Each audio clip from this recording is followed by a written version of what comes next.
Imagine lying on a rough bed of moss and hides, your only roof a blanket of cold, glittering stars.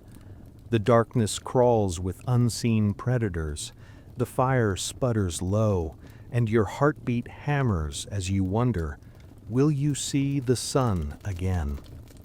This is how our ancestors faced every single night. But buried in their raw struggle are secrets that could change how you sleep today. Stay with us as we uncover the astonishing ways cavemen turned survival into the first true art of comfort. Long before stone walls or soft blankets, before even the faintest hint of villages or farming, there was only the raw, merciless land. Imagine it stretching out under a pale moon, a vast wilderness choked by ice and wind. The ground cracked beneath itself from the weight of eternal frost. Rivers lay frozen in silence, and the forests loomed dark, with gnarled arms reaching for something to devour. In this ancient stage of the world, where survival was a daily negotiation with the elements, night was not just an absence of light, it was a living, creeping threat that pressed against the skin and clawed its way into the bones. Close your eyes for a moment and stand among them, small bands of people, skin toughened by weather, shoulders cloaked in stitched-together pelts. Their breath rises in frantic plumes as they huddle near a struggling fire, desperately feeding it splinters of precious wood gathered at great risk during daylight. Every spark is a fragile promise that maybe, just maybe, the darkness won't claim them tonight. Somewhere beyond the fragile circle of firelight, wolves pad silently through drifts, noses raised to catch the drifting scent of humans. The eyes of Sabertooth glimmer for an instant, then vanish. The forest is alive with life that never learned mercy. The most terrifying hours came deep in the night, when even the moon hid behind clouds and the world seemed carved entirely of black ice. There was no comfort of sturdy walls or glowing lanterns. If a branch cracked in the woods or an eerie call sounded from the ridge, bodies tensed, gripping stone tools or wooden clubs, hearts pounding so loud it drowned out the hiss of the wind. Each person knew they were exposed, small, and vulnerable. If a predator struck, there would be no guards, no doors to bar. Their only hope lay in numbers, pressed close together, sharing warmth that might otherwise slip away forever. Yet the cold itself was often the greater adversary. Even without prowling beasts, the sheer force of the icy air could break a person down. Lips split and bled, fingers blackened at the tips. Breathing too deeply felt like drawing knives into the chest. Many learned early that resting on the naked ground was the fastest way to vanish, not just from the camp, but from all memory. The earth drank heat with a greedy hunger, pulling it from muscles and marrow alike. That made each night a careful calculation, how to shield the body from the cold that rose up from beneath as ruthlessly as it descended from above. For them, darkness was not romantic or peaceful. It was a test. The sun's retreat meant a long ordeal that might not end until dawn. As children whimpered and mothers clutched them closer, the men and elders kept weary eyes on the tree line, listening for any subtle break in the monotony of wind. Even the crackle of flames could become sinister, hiding other sounds behind its restless pop and sigh. These fires were small by necessity. Wood was too precious to squander, gathered by hand from expanses that could turn into frozen traps. Often they smoked more than they burned, stinging eyes already raw from cold. Still, the people endured. Each night they survived was a small triumph, a whisper of defiance against a world that did not seem built to cradle human life.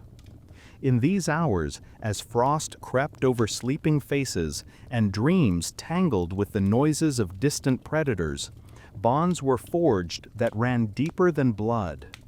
Those who shared the risk of night shared everything. They would rise together if the cold let them, brush off the snow, and greet the fragile sun with silent gratitude, having passed yet another trial of existence.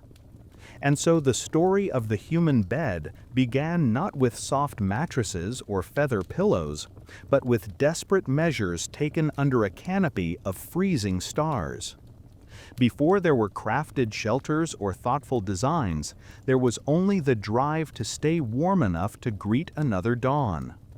Each decision, where to lay down, what to pile beneath the body, how tightly to cluster with kin, could tip the balance.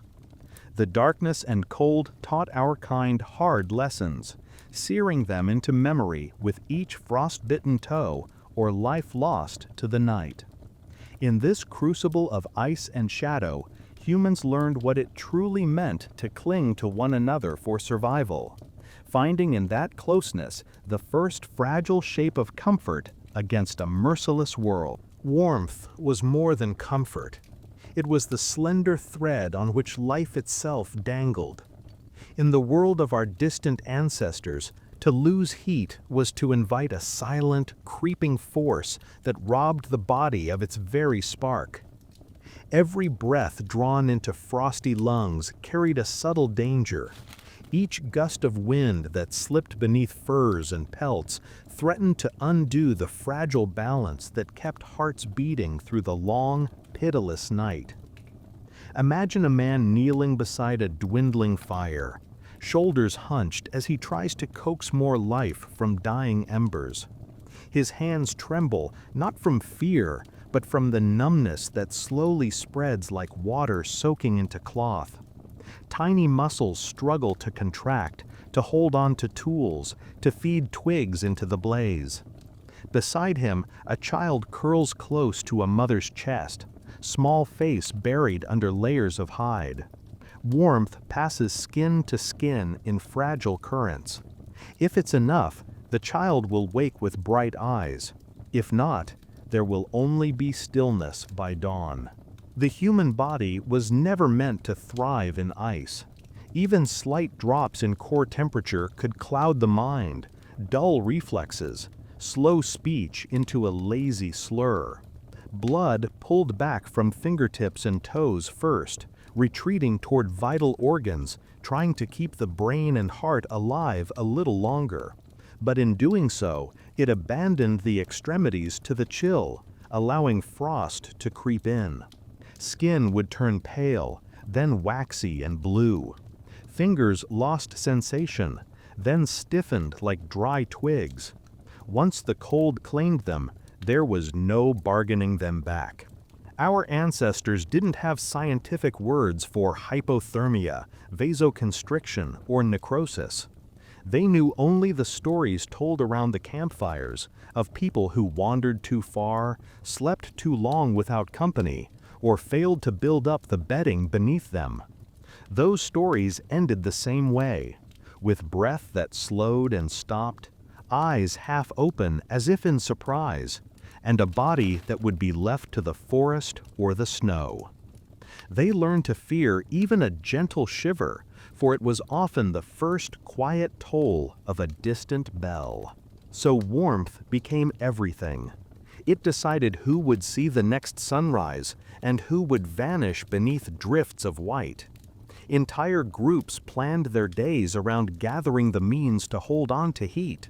Men and women trudged miles to find fallen branches or dead wood, not just for cooking, but to secure the night. If they found nothing, they risked drawing closer to the edge, closer to hearing the whisper of the cold, calling them down into sleep. It wasn't only the air they fought. The earth itself pulled warmth greedily from anything that touched it. To lay directly on bare ground was to surrender. Heat would drain out of a body faster than any breath could replace. Even stones, seemingly solid and harmless, betrayed them at night, acting as conduits for the chill. Early humans learned through bitter experience that survival meant building barriers. Layers of leaves, grasses, branches, anything to lift them just slightly above the merciless pull of the frozen soil. Camps became small engines of heat conservation. Fires were never just for light, they were precious centers of life. People arranged themselves around flames in careful patterns, bodies overlapping, legs tangled together, sometimes strangers pressing as close as lovers simply to share the vital warmth of living flesh. Every night was a communal negotiation. Move too far from another side and risk slipping beyond rescue. Stay too close and you might wake choking on another's breath, yet still grateful to be awake at all. Even simple tasks transformed into strategies for survival. Eating before sleep was less about satiety and more about fueling the furnace inside. Food became heat, stoking the blood so it could keep flowing strong. A belly left empty was a hearth gone cold. Mothers forced mouthfuls upon children who protested out of fatigue, knowing that a body starved of fuel would falter first in the long hours ahead. The psychological strain was as sharp as any icy wind. People carried within them a primal terror of the cold, a knowledge that once its claws truly dug in, there would be no struggle, only a strangely gentle slipping away. Travelers who strayed too far sometimes lay down simply to rest their legs, closed their eyes to what they thought would be a short nap, and never rose again. In their final moments, many felt a deceiving sense of calm, as if being wrapped in the softest embrace. Those left behind learned to watch for that dreamy look, to shake shoulders roughly, to force groggy companions to rise and walk until warmth returned. This was why warmth was life itself. It was why so many of their choices, where to camp, how to build bedding, what to wear, who to press against at night, all centered around preserving those precious degrees inside their chests. Without warmth, all strength of will and cleverness faded like frost under the first morning rays. With it, they had a fighting chance against the vast, indifferent cold that reigned over the world each night. And so their every breath, every ritual before sleep, every wary glance at the dying fire was a quiet plea. Let the heat remain. Let us see tomorrow. In that struggle, the earliest blueprints of our need for comfort and safety were drawn, etched deeper by each frigid hour survived. Shelter was not simply about avoiding rain or wind. It was a delicate, almost instinctive calculation of countless dangers pressing in from every side. For those first humans who braved a world ruled by raw nature, where claws and teeth often decided fate, the question of where to sleep could mean the slender line between life and vanishing without a trace. As darkness thickened each evening, they had to make choices that balanced safety, warmth, and the subtle laws of the landscape they barely understood. The most obvious places to hide from the night were caves. Their gaping mouths promised protection from the slicing winds and falling snow, a natural barricade that could be guarded with stones or burning branches piled at the entrance. Deep inside, the air was still and heavy, no sudden gusts to leach warmth from skin. Here, a fire could burn without fear of being snuffed by a capricious breeze, and embers might glow until morning, casting eerie, dancing shapes across rough walls. Yet caves were not the perfect sanctuaries we sometimes imagine. They could be damp, the stone dripping with cold moisture that wormed its way into bedding and bones alike. Worse, these hollows often belonged to other, far less hospitable residents. Bears might have claimed them long before humans arrived, or hyenas might prowl back home at dawn to discover intruders curled on their favorite ledges. A cave that seemed silent at dusk could explode into snarls and flashing fangs by moonlight. So people learned to examine signs at the mouth: scat, claw marks, half-gnawed bones, reading the subtle script of who else called this place refuge. When caves proved too dangerous or simply non-existent, the rocky outcrops and shallow overhangs offered a compromise. A jutting shelf of stone could divert rain and snow, turning a patch of earth beneath it into a crude bedroom. These sites gave some sense of enclosure, at least on one side, and made it harder for a sudden storm to drown the embers of a fire. Often such spots were chosen after long scouting during daylight, eyes scanning cliffs and ridges for any promise of shelter that might cradle a family through the dark hours. But the land did not always oblige.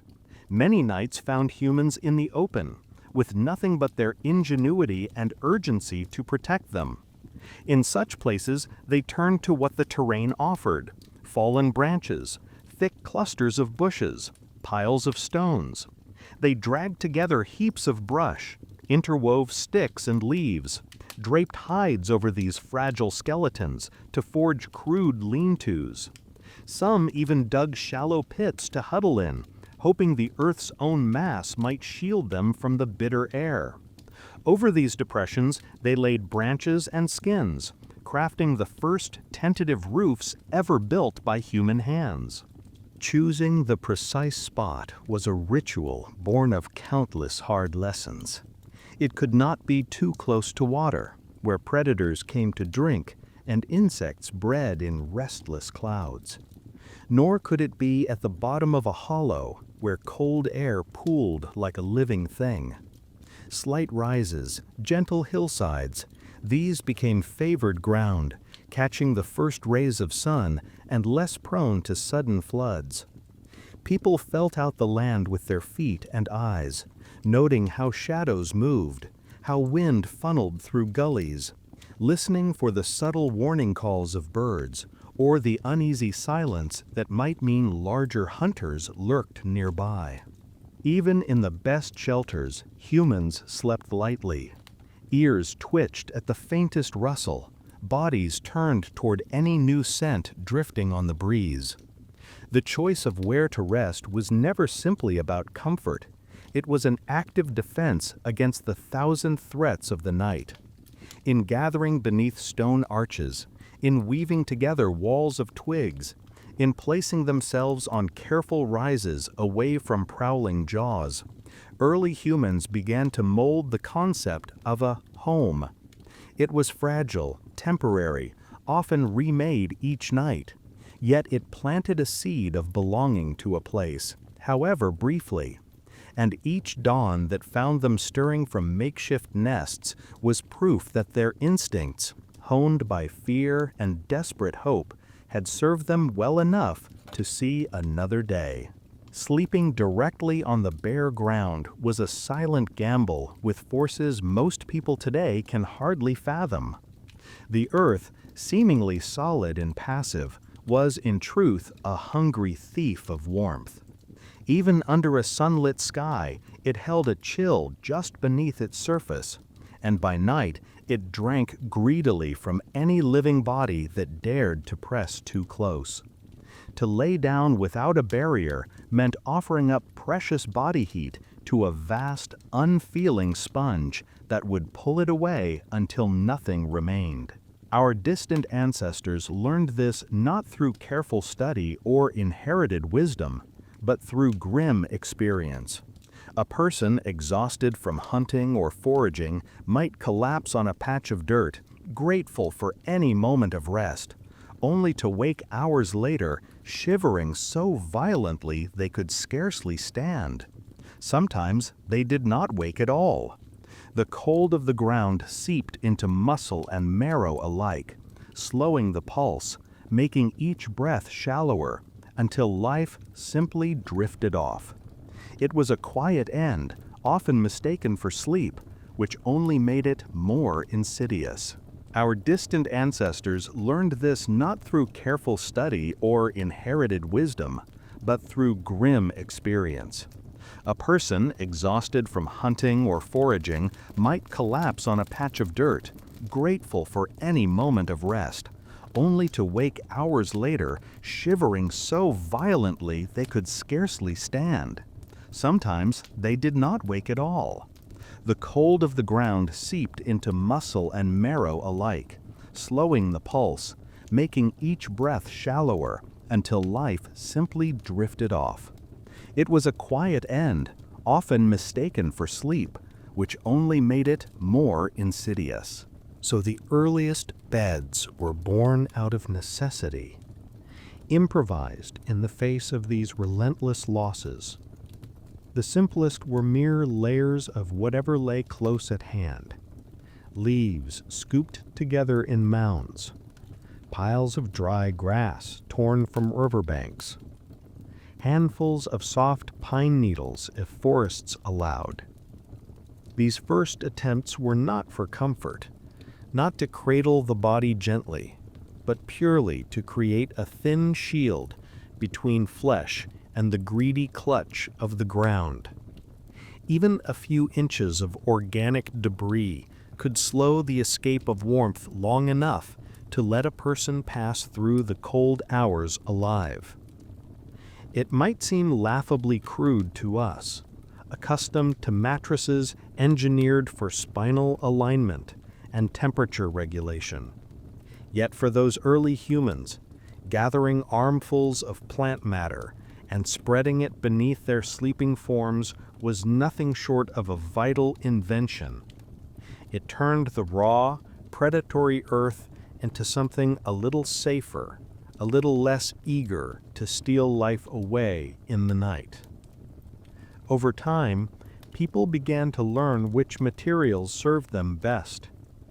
Broad leaves provided quick coverage, but compressed too easily, losing their loft after a single night. Dry grasses proved springier, trapping small pockets of air that held warmth a bit longer. In some places, ferns became popular, their broad fronds layering into surprisingly thick, insulating mats. Whatever the choice, the principle was the same. Lift the body even slightly above direct contact with the soil, break that deadly conduit of cold. In moments of desperation or during travel, when there was no time to gather proper bedding, some relied on the old trick of body heat alone. Groups would lie so tightly packed that they became their own living mattress, one person's back warming another's chest, legs tangled, arms flung across neighbors. The earth could still leach out at the edges, but at least the core remained protected by shared warmth. Such practices might look primitive, but they carried the seeds of our modern need for a bed, for a clear line drawn between us and the raw ground. Each pile of leaves, each layer of moss or straw spread beneath tired bodies was a quiet declaration. This is where I end, and the earth begins. In making even the simplest of beds, our ancestors were doing more than fighting the cold. They were claiming a fragile mastery over the elements, refusing to let the indifferent soil swallow them entirely. Through countless nights spent on these makeshift barriers, they learned to refine the art of bedding. Each scrap of experience, each time someone awoke chilled to the bone or found a new plant that held shape longer, passed into communal knowledge. So bit by bit, humanity crept toward a future where sleep was not merely a flirtation with danger, but a chance to truly rest, to dream, and to rise again ready to meet whatever new threats the dawn might bring. In the long unfolding story of how humans learned to survive the night, One of the most understated but profound revolutions came in the simple act of layering grass, leaves, and twigs beneath the place they chose to sleep. At first glance, it might seem almost laughably obvious. To gather what nature scattered at their feet and pile it up into a cushion. Yet this small leap of intuition changed everything, turning the cold, indifferent ground from a silent predator into something more like a reluctant partner in survival. Long before there were woven mats or tanned furs stretched on frames, there were hands reaching for handfuls of whatever grew nearby. In meadows and clearings, people gathered long stalks of dry grass, bundling them under their arms. In the forests, they raked together broad leaves and scattered needles. Along riverbanks, reeds were torn free, their hollow stems promising a slight springiness that felt almost luxurious after countless nights spent pressed into unforgiving dirt. They discovered, likely by trial born of desperation, that these natural materials worked not simply by being soft, but by trapping tiny pockets of air. Those pockets, near weightless and invisible, acted as fragile barriers against the loss of body heat. A person might still feel the ground beneath them, might still be woken by an errant stone poking through the layers, but the difference was dramatic enough to tilt the balance toward survival. Even a shallow bed of grass could mean the difference between waking stiff and cold or not waking at all. Soon, the act of preparing these beds became a quiet ritual at dusk. As fires were kindled and small meals cooked over sputtering flames, someone would set about clearing debris from a chosen patch, then building up a nest of gathered greens. Twigs often formed the base, lifting the rest slightly above the damp soil. Over that went looser fills of leaves and grasses, arranged in wide circles that invited multiple bodies to lie close. Sometimes they spread extra handfuls over their own legs and shoulders whence they lay down, creating a makeshift blanket that completed the tiny cocoon. In many ways, this practice reshaped the rhythm of their days. Hunting or foraging trips weren't just about food or firewood anymore. They also meant keeping an eye out for places rich with dry grasses or broad, supple leaves. As the seasons turned and certain plants browned or fell, people learned to seek substitutes, adapting to whatever their landscape offered. Each evening's bedding was a small improvisation, a new experiment in comfort and survival drawn directly from the living world around them. This layering of plant life under human bodies marked more than just a clever adaptation. It was an early, instinctive grasp of thermal principles. Though they had no words for conduction or insulation, they understood intimately that separating flesh from earth with structured layers could hold precious warmth longer. It also began to build a new kind of relationship with the environment. They weren't just hiding from it or enduring it anymore. They were actively shaping small parts of it to serve their needs, taking charge of how they met the long, cold dark. Perhaps most remarkably, these humble beds also seeded a psychological shift. To prepare a place to sleep was to declare intention.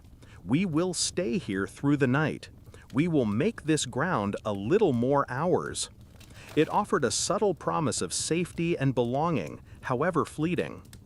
In curling up atop layers of crushed grass and rustling leaves, people found a fragile comfort that connected them not only to one another, huddled close under starlight, but also to the earliest sparks of human ingenuity, a quiet triumph of mind over a world that gave nothing freely. As early humans honed their struggle against the nightly chill, they began to discover new allies scattered across the landscape. Humble, unassuming materials that offered surprising power when carefully gathered and arranged. Chief among these were moss and animal hides. Their introduction into primitive bedding was nothing short of transformative. pushing humanity's first beds from mere piles of debris into more deliberate constructions that wrapped sleepers in a fuller, deeper warmth. Moss must have seemed almost miraculous when people first realized its properties. Found clinging to rocks, carpeting the shaded floors of forests, or spreading in lush mats along stream banks, it was soft to the touch, springy under pressure, and rich with tiny air pockets. When layered into sleeping nests, moss performed far beyond simple leaves or grasses. It molded gently under weight, offering a natural cushion that reduced the sharp bite of stones or uneven earth. More importantly, it trapped heat far more effectively, slowing the escape of vital body warmth into the ever-hungry ground. Over time, families and bands grew skilled at harvesting moss. They learned to pull it up in thick clumps rather than scattering it, keeping its structure intact. In damp climates, they dried it near fires during the afternoon, spreading it on flat stones so that by nightfall it was ready to become part of the evening's bedding. Some groups even began carrying moss with them as they moved, a primitive yet ingenious method of ensuring a bit of reliable insulation no matter where the next camp might rise. Then there were the skins of animals, the first true blankets and mattress covers in human history. Unlike plant matter that compressed quickly or decomposed after only a few nights, hides were durable, pliable, and astonishingly good at sealing in warmth. Draped over a base of grass or moss, they created a snug barrier that held heat close to the body. When nights turned particularly cruel, people pulled these skins over themselves, curling inside as if retreating into a personal den, escaping both the breath of winter and the probing tendrils of the ground's cold. Archaeological finds across Europe, Asia, and Africa have uncovered layered bedding that speaks directly to these innovations. In some Paleolithic sites, careful excavations revealed dark stains and compacted layers on cave floors, unmistakable remnants of organic materials arranged by human hands. Microscopic analysis of these patches often shows fragments of moss cells mixed with tiny bits of leaf, twig, and even animal hair, a silent testament to how these people experimented and improved their sleeping arrangements. One particularly striking site in South Africa, dating back nearly 200,000 years, yielded evidence of deliberate construction using layers of sedges topped with aromatic plants that acted as natural insect repellents.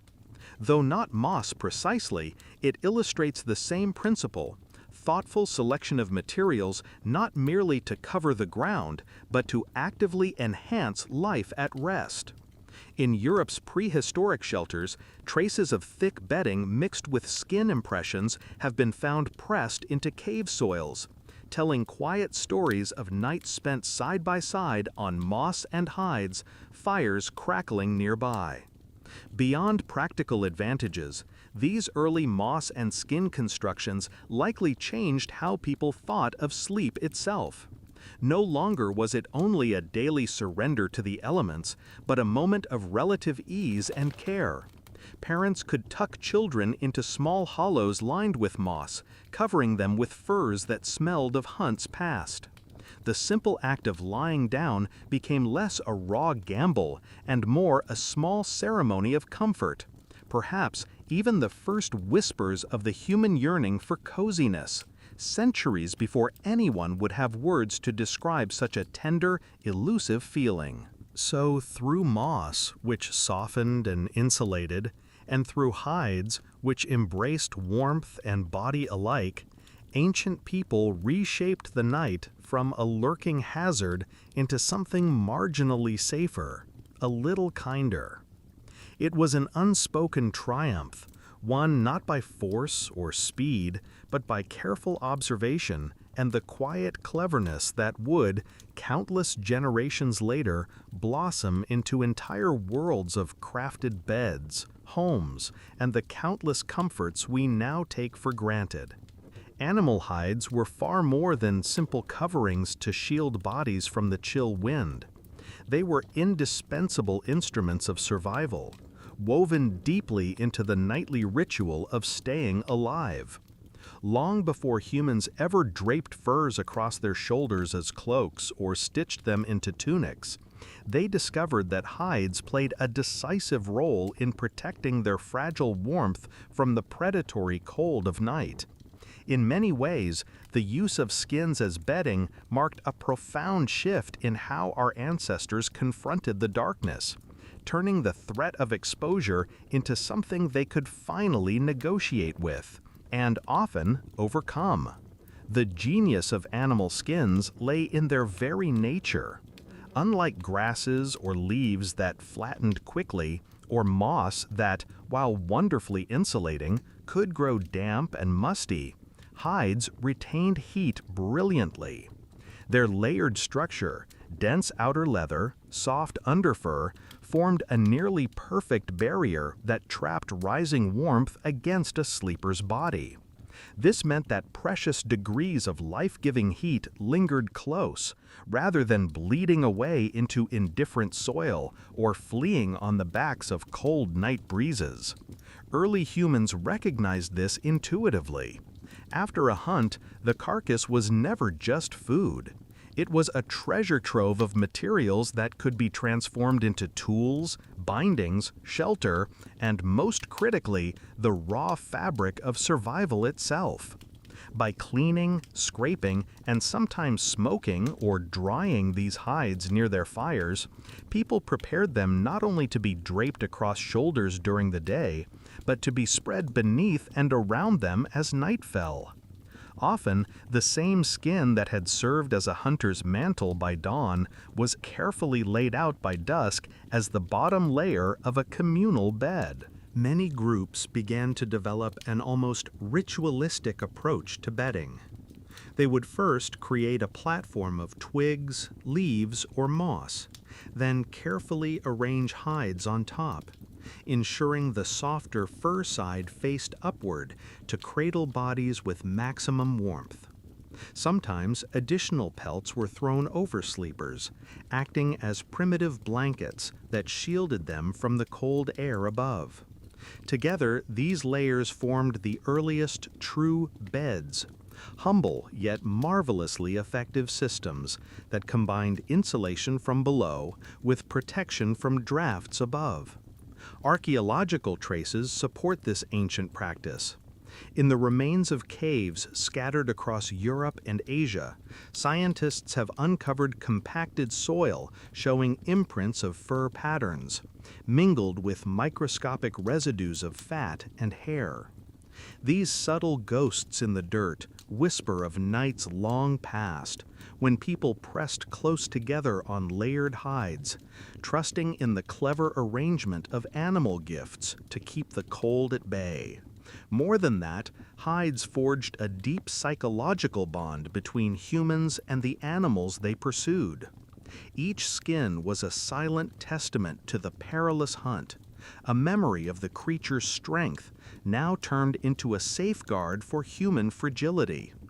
Curling up on a bed of furs meant quite literally wrapping oneself in the remnants of former life, borrowing the enduring warmth of beasts who had once moved through the same forests and valleys. In these moments, as bodies settled onto padded nests of hides and breath slowed in the hush of night, there was perhaps a faint spark of comfort that reached beyond mere survival.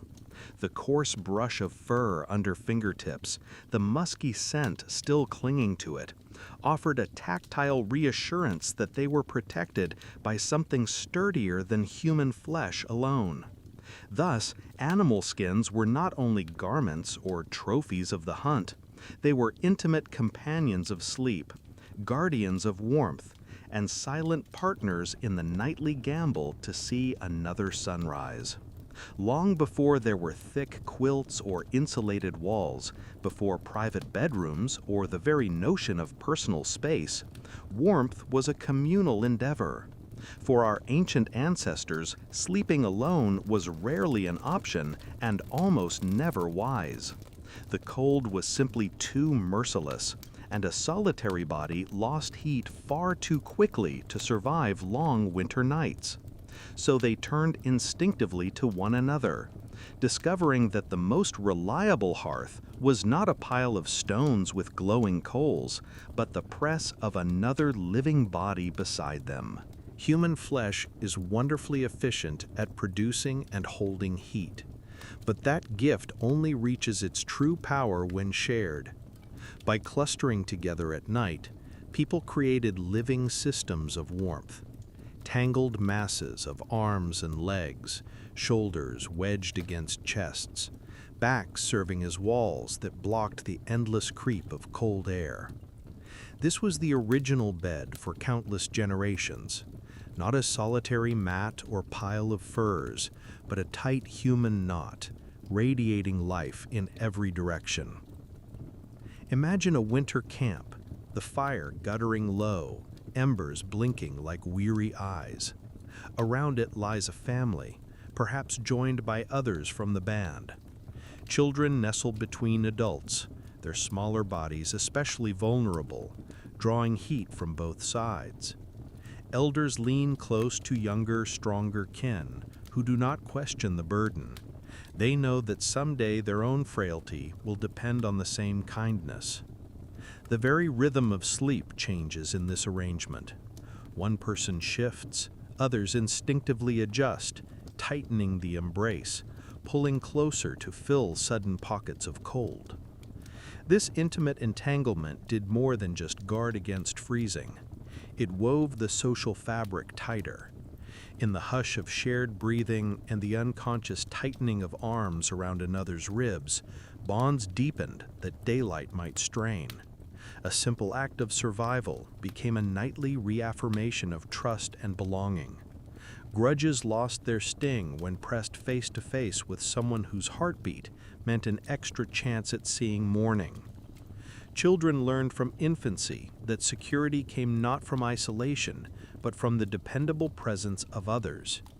Anthropologists who study traditional hunter-gatherer societies today often find echoes of this ancient practice.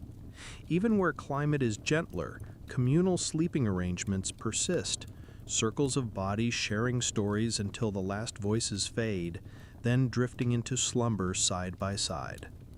In colder places, the reasons are even clearer.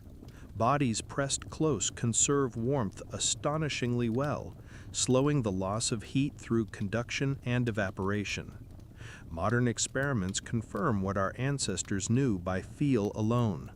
Two people sharing a confined space can have their individual heat loss. A cluster of 4 or 5 becomes exponentially more efficient. Yet beyond pure thermodynamics, there was a profound psychological comfort. The night was a time of vulnerability, when the mind opened to dreams and fears alike. To be wrapped in familiar arms or to wake with someone's breath warming the back of your neck was a soft reminder that dangers, whether prowling predators or creeping cold, would be faced together.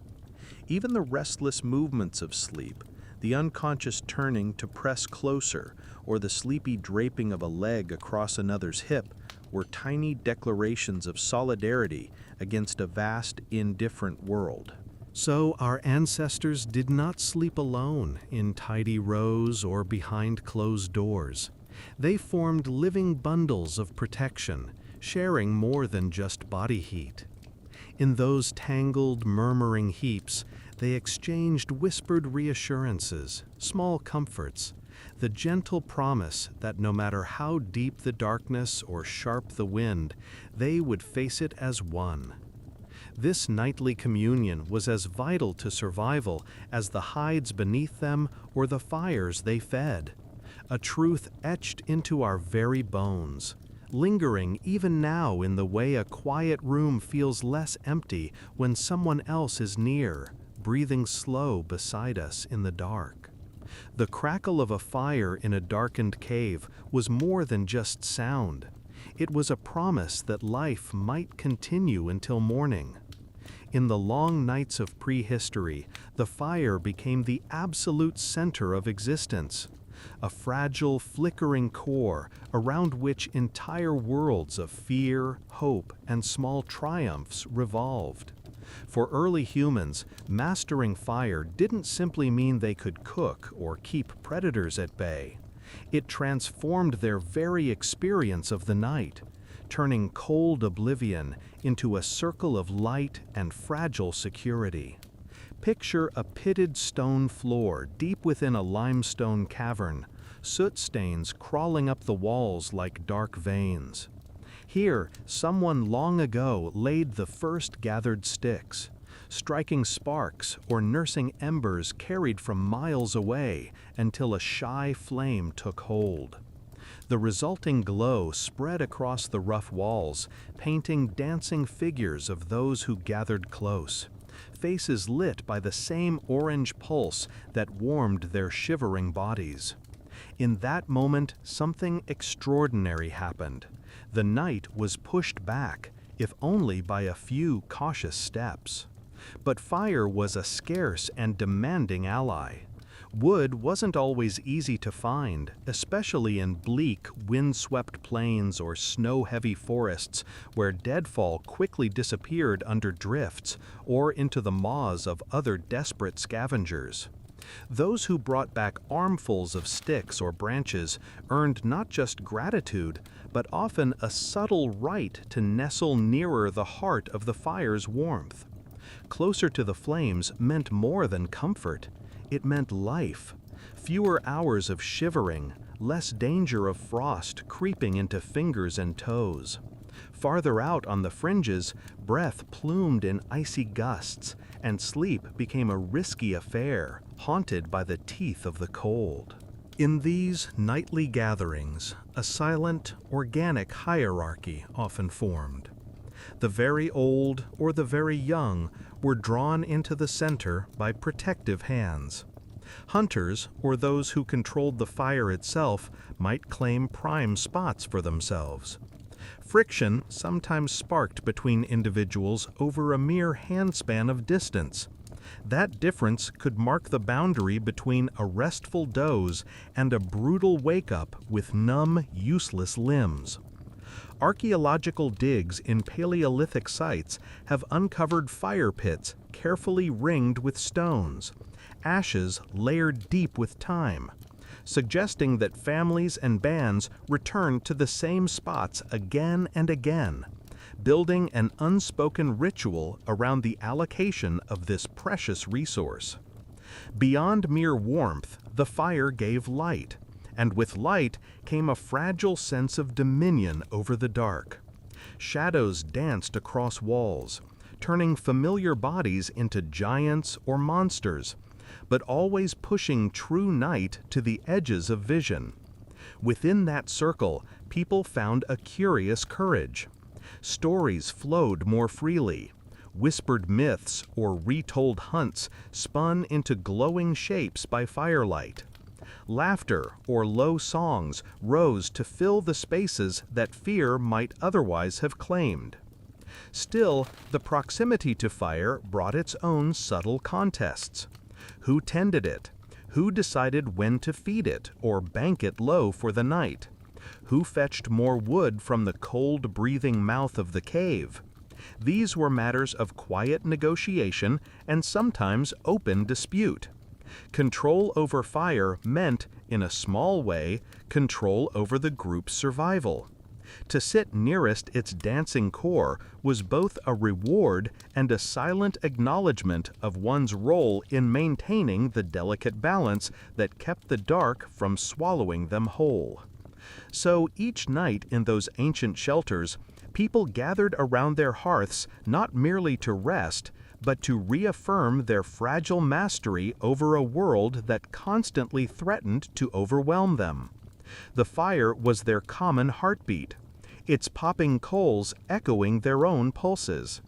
And when sleep finally pulled their eyelids shut, it was always with one last glance toward that living center of orange and red, a primal hope that it would still be burning when they woke, and that through its uncertain shifting light, the dawn might find them still alive, still together.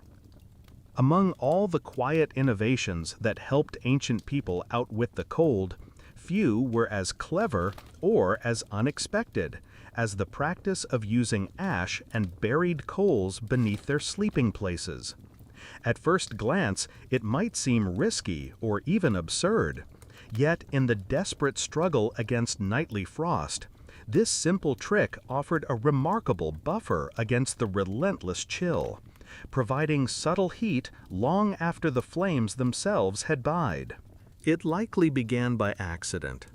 Imagine a small group breaking camp in the gray dawn, moving on from a site where their fire had burned low during the night. Left behind were pale layers of ash, a fine powder still faintly warm beneath the surface. Perhaps someone, exhausted from a day's trek or forced to stop early by an injury, spread their bedding on that very spot without thinking, only to discover a gentle, lingering warmth seeping up into their bones. Such a revelation would not have gone unnoticed. In a world where every degree of heat meant a better chance at seeing morning, even a slight rise in temperature was precious knowledge. So the practice grew intentional. Before settling down for the night, people might rake aside the cooling embers of an old fire, spread them in a shallow hollow, and then cover them carefully with a layer of earth or insulating leaves. Over this, they'd arrange their usual bedding of moss, grass, or hides. The smoldering coals hidden below did not blaze up or threaten to catch the top layers alight, but instead radiated a soft, sustained heat upward.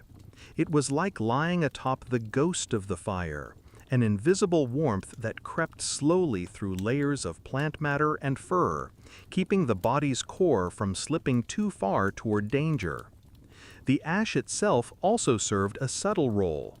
Unlike cold dirt, it tended to be drier and held on to heat longer, acting almost like a primitive thermal mass. Some groups learned to spread leftover ash beneath fresh bedding, even without embers, simply because it offered a surface that didn't steal warmth quite as hungrily as raw earth. This practice could be found in many climates, adapted to different available materials. In regions with softer soils, families sometimes dug shallow trenches, filling them with cooled ash from the evening fire, then layering their sleeping nests on top. In rockier terrain, they might create small platforms of packed ash mixed with crushed plant fibers. Archaeological excavations have uncovered telltale signs of this ingenious approach. In certain Paleolithic shelters, researchers found compacted bedding layers intermingled with fine ash deposits and even tiny charcoal fragments, strongly suggesting that fires were not just central to communal spaces, but directly integrated into the places where people lay down to sleep. Some of these ash-rich beds show repeated use, their composition rebuilt night after night, a quiet testament to how effectively this technique worked. It also changed the nightly rituals of setting camp. Preparing to sleep was no longer just about gathering branches for a fire or stacking moss into a soft pile. It became a thoughtful choreography, banking coals, spreading ash, layering coverings in just the right order. Parents passed these methods to children, showing them how to test the warmth with a careful palm, how to judge when embers were safe to bury, and how thick to lay the protective barriers above. So through ash and hidden coals, early humans found a way to extend the life of their fires into the deepest hours of night, long after visible flames had faded. It was a quiet marvel, born of observation and necessity, a way of harnessing the Earth's own smothered heat to cradle them through darkness. Each gentle rising wave of warmth beneath a sleeping body stood as silent proof of their growing mastery over the elements, a soft rebellion against a world that offered cold far more readily than comfort. As the struggle to tame the bitter cold of night unfolded across countless generations, early humans slowly crafted more elaborate defenses against it, leading to the birth of something astonishingly close to what we might call the first true mattresses. These were not simple piles of grass or lonely heaps of moss anymore, but intricate, deliberately layered constructions that revealed a growing, almost intuitive grasp of how to manipulate nature for comfort and survival. It began with small improvements. Someone noticed that placing coarse twigs or stiff branches at the very bottom of a bedding site, directly against the damp, hungry earth, created a crucial air gap. This foundation kept the overlying materials from soaking through as quickly, and offered a sort of primitive springiness that lifted the sleeper ever so slightly above the moist ground. On top of these branches, people spread generous layers of dried grass or fern fronds, chosen for their resilience, their ability to trap countless tiny pockets of air that stubbornly resisted the flow of heat away from warm bodies. Then came moss, carefully gathered and sometimes dried by the hearth before being tucked into these burgeoning beds. It settled into the uneven spaces left by the grasses, adding a lush, insulating middle tier that cradled hips and shoulders far more kindly than brittle twigs ever could. Finally, draped across it all went hides, their supple undersides turned inward to embrace the sleeper's skin, their tough outer faces forming a kind of rugged top sheet that helped hold in precious warmth. What made these layered constructions so remarkably effective was not just the sum of their materials, but the interplay between them. Each layer served a specialized role. The bottom twigs created distance from the cold, damp ground. The grasses and moss built up thermal mass and air barriers that slowed the escape of heat. And the furs capped it all off by reflecting the sleeper's body warmth back downward. Air trapped among the tangled structures of plants and fur couldn't circulate freely, which meant it couldn't carry away heat quickly. In essence, these beds turned the principle of insulation into a nightly ritual, long before anyone could articulate the science behind it. These beds also became deeply social spaces. Constructing them required effort that often involved multiple hands. Children fetching moss from shady banks, adults weaving branches into stable mats, elders selecting which hides would best resist the night's particular bite. Laying down to sleep on such a communal creation meant more than merely seeking rest. It meant trusting in the shared wisdom and diligence of the group, trusting that together they had built something strong enough to keep the darkness and cold at bay. In archaeological sites across Africa, Europe, and beyond, scientists have uncovered intriguing remains that speak to this sophisticated bedding strategy. Layers of compacted plant matter, stained dark by centuries of decay, often reveal distinct strata. Thicker stems at the bottom, finer grasses or leaf fragments above, and occasional microscopic traces of fur or skin cells near the top. These quiet signatures in the soil tell of many nights spent rebuilding the beds, refreshing upper layers, while sturdy twig foundations might last through several cycles.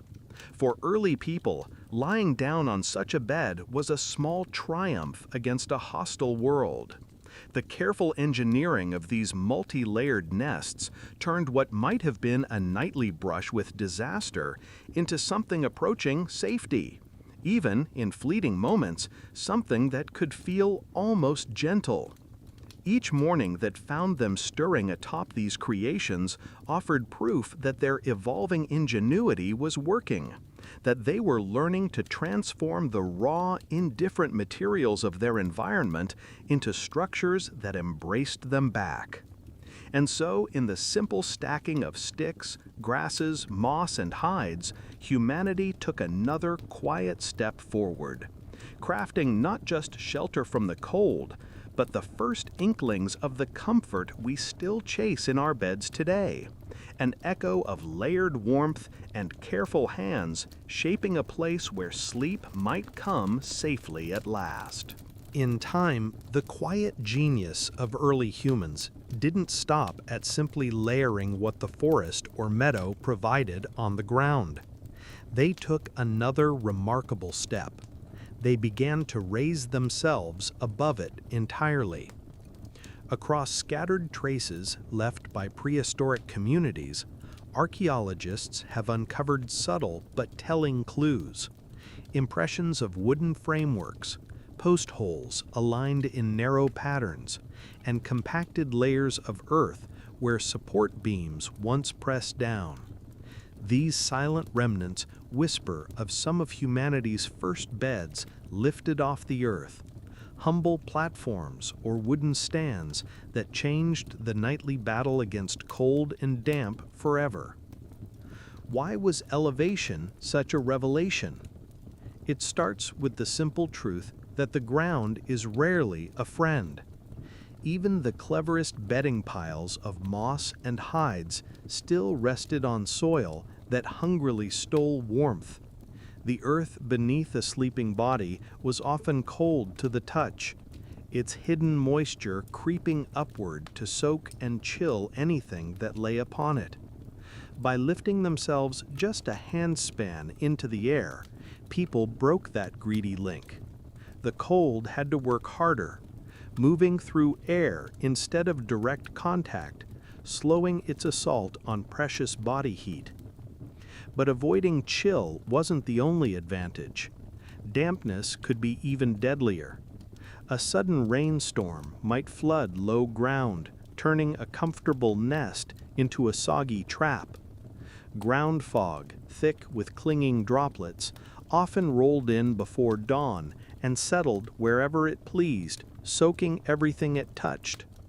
Raised beds meant lying above the level of small rivulets or puddles, out of reach of mists that clung low like silent thieves. It was a simple engineering solution to a life-threatening problem, achieved with branches, logs, and the patient weaving of plant fibers into rough mats stretched across wooden supports. Then there were the less obvious dangers. By elevating their sleeping spaces, early people also kept themselves a little safer from creeping insects or the curious noses of smaller night predators. Rodents or snakes prowling for warmth or scraps found it harder to intrude. Parasites that nested in the soil or damp litter were likewise foiled by even modest height. In some sites, delicate fossilized insect remains alongside bedding areas suggest that people actively fought these infestations, and lifting themselves above the earth was a natural part of that evolving strategy. Excavations at ancient shelters have offered tantalizing evidence of this. At a Middle Stone Age site in South Africa, researchers uncovered impressions of bundled branches arranged in patterns consistent with frameworks, layered atop older bedding materials. Elsewhere in Europe, patterns of post holes within cave floors suggest simple wooden structures, likely topped by hides or tightly bound plant mats. These weren't elaborate carpenter's works, they were born of immediate necessity, quickly assembled from whatever sturdy limbs could be found, then improved over countless nights of testing under starlight. What's especially striking is how these raised sleeping places likely changed nightly life. They transformed the act of lying down from a cautious negotiation with the damp, insect-crawling ground into something slightly more secure, almost ceremonial. Families could climb up onto a modest platform, tucking children between adults on a surface that felt intentionally prepared, a small domain reclaimed from the indifferent wilderness. Each improvised bed stood as a quiet monument to growing human insight, proof that by observing nature's problems, they could solve them in ways that edged ever closer to the comfort and safety we still seek in our bedrooms today. So, in lifting themselves off the ground, our ancestors didn't just evade cold, wet earth. They ascended into a new realm of ingenuity, laying down the first rough blueprints for every cot, frame, or mattress that would follow. In these simple wooden stands, their logs smoothed by countless nights of sleep, we glimpse the earliest outlines of what would one day become the very architecture of home. Long before humans ever understood the hidden worlds that thrived on their skin and in their sleeping places, they felt the restless torment of tiny, persistent invaders. Lice creeping through hair, ticks burrowing into warm folds of skin, fleas leaping with irritating precision. These creatures were more than passing nuisances. They were daily companions, uninvited guests that could turn even the most carefully arranged bedding into a waking nightmare. In countless small but decisive ways, parasites shaped not only personal discomfort, but the very evolution of how our ancestors slept, where they chose to lie down, and what they used to construct their fragile havens. Imagine a family settling in for the night atop a bed of moss, grasses, and hides. At first, the arrangement might seem perfect, soft, insulating, a break from the hungry chill of the earth. But as bodies warmed the bedding through the long hours of rest, that same heat became an invitation to multitudes of tiny creatures seeking blood and shelter. By dawn, scratching and shifting replaced peaceful sleep. Bites swelled into angry red marks, skin crawled with the sensation of minute legs, and irritation sometimes turned into serious infections. Over time, such nightly torments forced people to adapt. One of the earliest responses was simple yet profound: mobility. Instead of using the same bedding site indefinitely, where parasites could multiply unchecked, groups began to move their sleeping spots more frequently.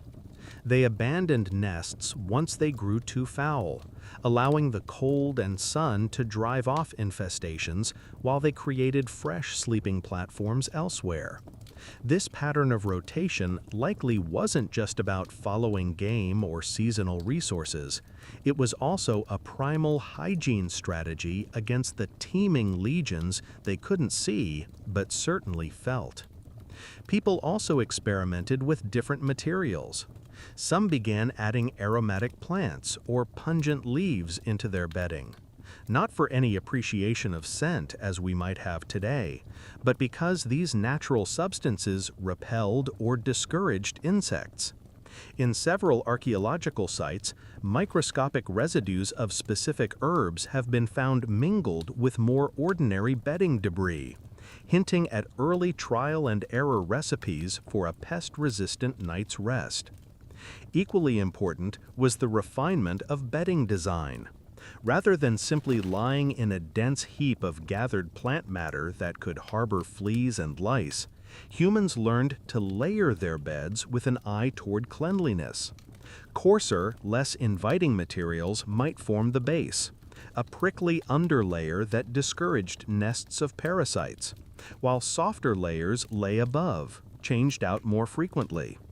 Some groups even began sunning or smoking their hides and bedding materials, letting heat and aromatic smoke drive out lurking insects before they were brought into close contact with sleeping bodies. This constant battle with parasites also nudged people toward raised beds. Elevating sleep off the ground didn't just keep dampness at bay, it reduced easy access for crawling pests. Ticks, for instance, thrived in leaf litter and grasses, waiting to latch on to a passing leg. A bed lifted on simple wooden frameworks or supported by stones stood as a modest fortress against these low-lying threats. And in the restless adjustments of night, the tossing, the instinctive scratching, the shifting to a new patch of bedding, humans might even have fine-tuned their neurological patterns of sleep. Lighter, more fragmented slumber could offer a subtle survival benefit, making it easier to detect not just the prowl of predators, but also the itchy bite of parasites that might otherwise feed unnoticed for hours. So the invisible legions of lice, ticks, and fleas left their stamp not only on the skin of our ancestors, but on the very architecture of early human rest. In learning to combat them by changing materials, rotating sleeping sites, incorporating repellents, and building upward, people advanced their nightly refuge from a crude nest on the ground into more sophisticated, thoughtfully engineered spaces. In this quiet, incessant war with tiny adversaries, the human bed evolved yet again, shaped by the constant demand for not just warmth, but a desperately needed peace from endless scratching in the dark. In some of the coldest reaches of the Ice Age world, where open plains offered little shelter from roaring winds and driving snow, early humans turned to a haunting yet ingenious solution. They built their homes from the very bones of the giants they hunted. These weren't mere piles of skulls left in ritual or refuse. They were carefully constructed shelters, crafted from the massive curved ribs, heavy jawbones, and sweeping tusks of mammoths and other colossal beasts. Sturdy frameworks draped with hides that transformed into surprisingly warm, durable sanctuaries against the lethal cold. Imagine stumbling upon one of these dwellings as dusk fell over a vast frozen steppe. A ring of towering mammoth tusks leaned inward, their graceful arcs lashed together with sinew and covered by thick overlapping hides stitched to form rough walls. Heavy rib bones supported crossbeams, while smaller bones helped weigh down the coverings so they wouldn't flap or tear under the assault of glacial winds. Inside, a sunken floor might be lined with layered moss, grasses, and more hides, creating a recessed, insulated space that captured and held the warmth of bodies and small fires alike. Why were these bone shelters so effective? Partly it was simple physics. The sheer mass of the bones offered an insulating barrier, slowing the bite of the outside air. Unlike thin wooden poles or brush, mammoth ribs and skulls didn't easily transmit cold, and their density helped block the wind. When cloaked in multiple layers of hides, sometimes double or triple thickness, with extra pieces wedged into cracks, the structure trapped still air, forming a protective buffer against the icy blasts that otherwise sliced across the steppe unchecked. Inside these shelters, families could build fires that would have been risky in lightweight brush huts. The bones wouldn't catch flame, and the recessed floors reduced drafts, allowing warmth to collect instead of being whisked away. Archaeological excavations at places like Mezhirich in Ukraine and Kostenki in Russia have revealed the clever sophistication of these dwellings. Hearths were often placed centrally or slightly offset, so heat radiated throughout the space, while smoke escaped through small openings left near the top. Around these fires, people slept close, their beds built up on thick piles of hides and plants, sometimes directly atop flat bone slabs that held residual warmth. Living inside a structure made from the remains of mammoths and other megafauna also told a deeper story of intimate familiarity with these colossal animals, whose deaths provided not only meat and fat, but the very skeletons that shielded humans from the killing cold. Each shelter was a testament to hard-won survival, to the profound relationship between hunter and hunted in a landscape that offered few other options. And so, these unique homes stand as some of humanity's earliest known experiments in durable, purpose-built architecture. Far from being primitive heaps of refuse, they were masterfully arranged, designed to turn death into life once more, by using the bones of fallen giants to protect delicate human breath and heartbeat from the savage freeze outside. In their dark interiors, lit by trembling orange flames and alive with the soft murmur of families huddled together, early humans found a precious reprieve. A warm hollow carved out against the immense, indifferent sweep of an Ice Age night. Long before the concept of a zippered nylon cocoon ever flickered into human imagination, our ancestors discovered for themselves that the most reliable way to survive the night's bitter grip was to quite literally wrap themselves up in the bodies of other creatures. These were the earliest sleeping bags, if they could be called that. Primitive yet astonishingly effective arrangements of hides and furs, designed not only to cover the body, but to envelop it entirely, sometimes even pulling tight around the head to trap every last breath of warmth. Picture a camp at the edge of a sprawling glacial plain. The wind prowls through gaps in rock and low scrub, rattling sparse branches like bones. Amid this merciless breath of ice, families hunker close to a low-burning fire. When it comes time to sleep, they do not simply lie atop piles of moss or under thin covers. Instead, they slip into enormous sheets of thick fur, often complete hides from deer, aurochs, or even scraps of mammoth skin if fortune had favored them. The hides were arranged so the warm, downy underlayers hugged their bodies, while the tougher, weathered outsides faced out to repel moisture and drafts. Around these fires, people slept close, their beds built up on thick piles of hides and plants, sometimes directly atop flat bone slabs that held residual warmth. But these early people didn't stop at tossing a skin over themselves like a blanket. They instinctively understood that covering the entire form, including the head, preserved body heat far more effectively. The human body loses tremendous warmth through the scalp and face, and even small gusts could steal away hard-earned heat. So they pulled hides around themselves fully, knotting them under the chin or tucking them so only the smallest breathing hole remained. In this dark, close space, exhaled air quickly warmed the small cavity, creating a miniature microclimate that held the worst of the cold at bay. This might seem claustrophobic to modern sensibilities, but for them, it was simply survival.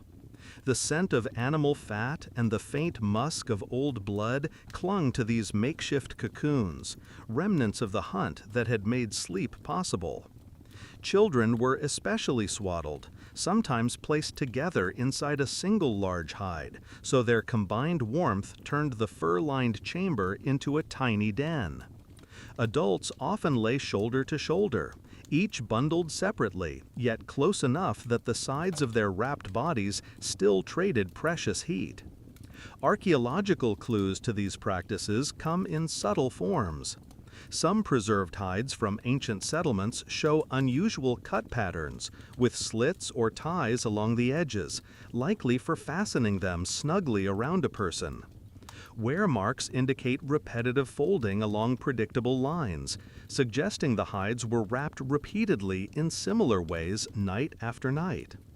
In cave sites where hearths sat slightly apart from bedding areas, there are often fewer traces of repeated fire exposure in sleeping spots, hinting that people trusted their full-body wraps to do most of the insulating work rather than depending solely on fireside warmth.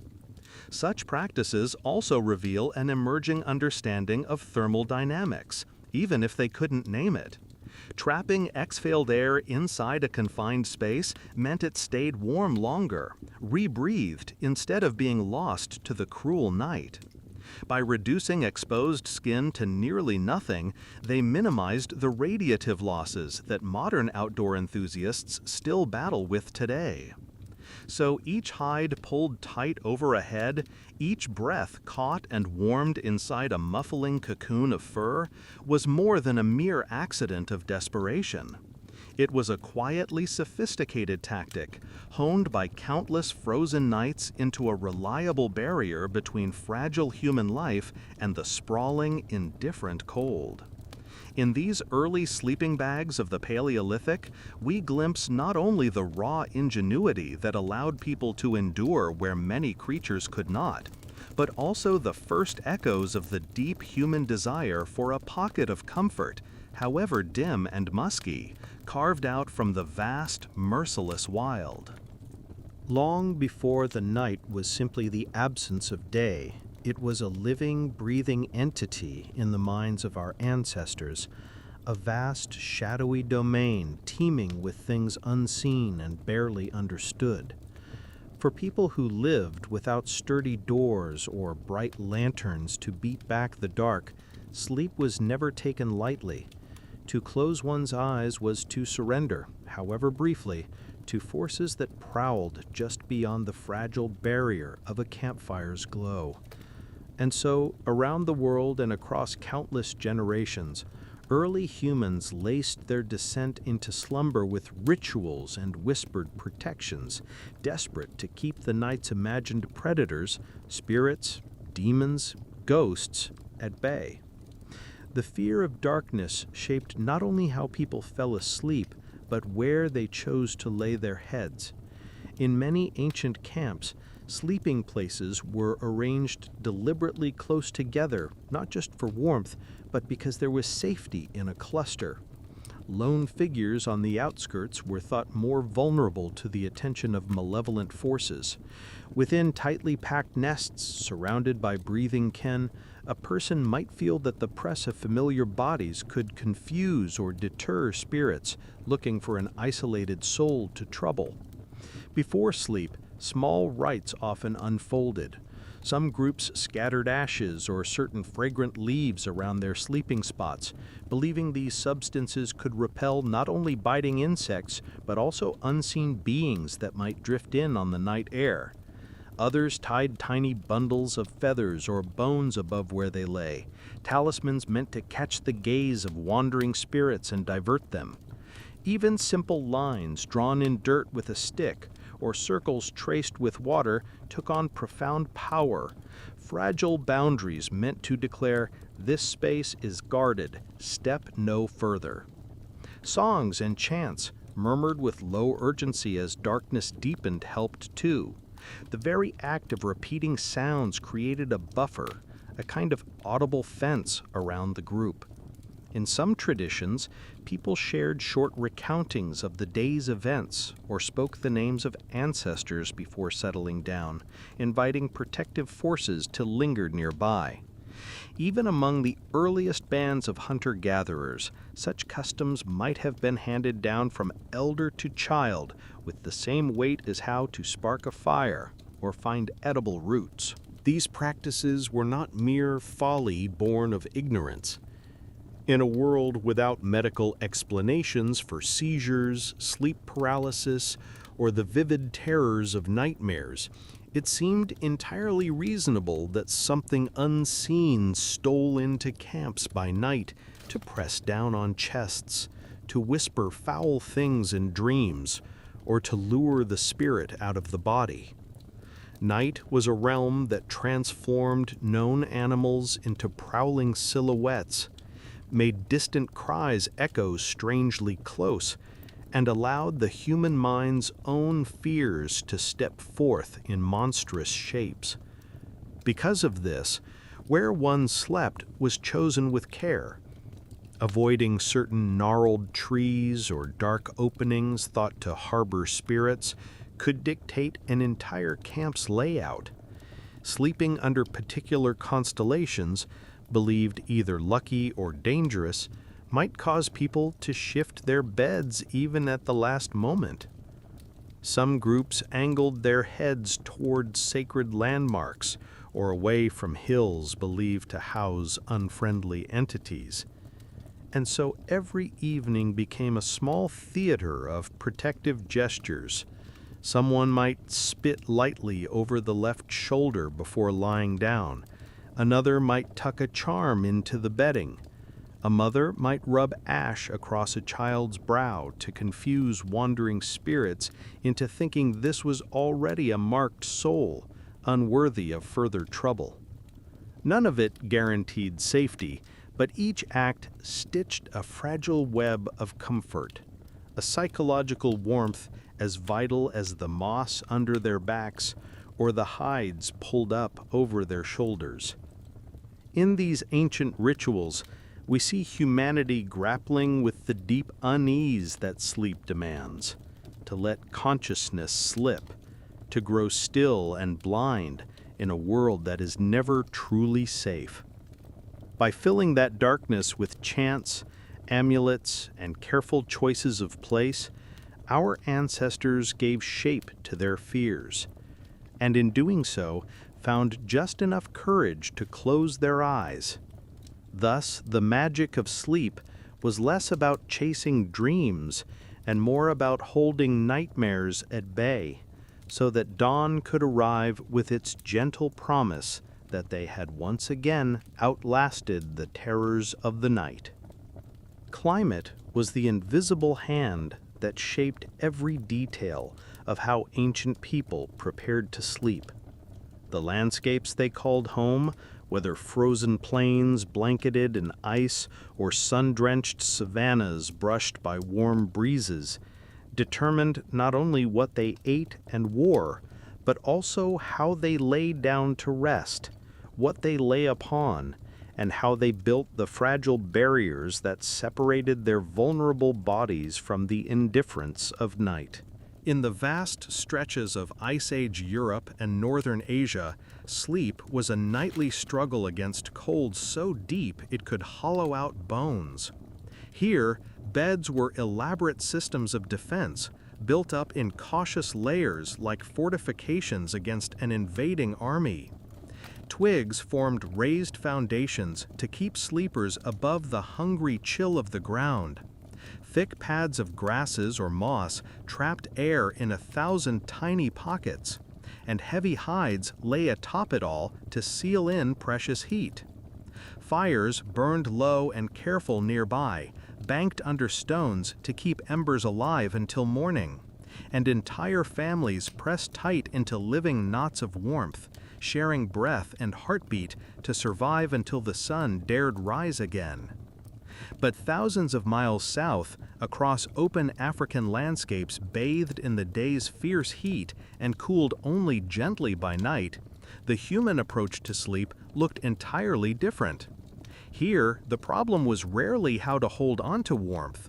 Instead, it was often how to let the body shed the day's accumulated heat and breathe freely through darkness that was more comfortable than midday, yet still heavy with warmth. Beds in these climates tended to be simpler, sometimes little more than cleared, swept patches of ground or woven mats raised slightly off the dirt. Without the same threat of freezing, the need for thick insulating layers fell away.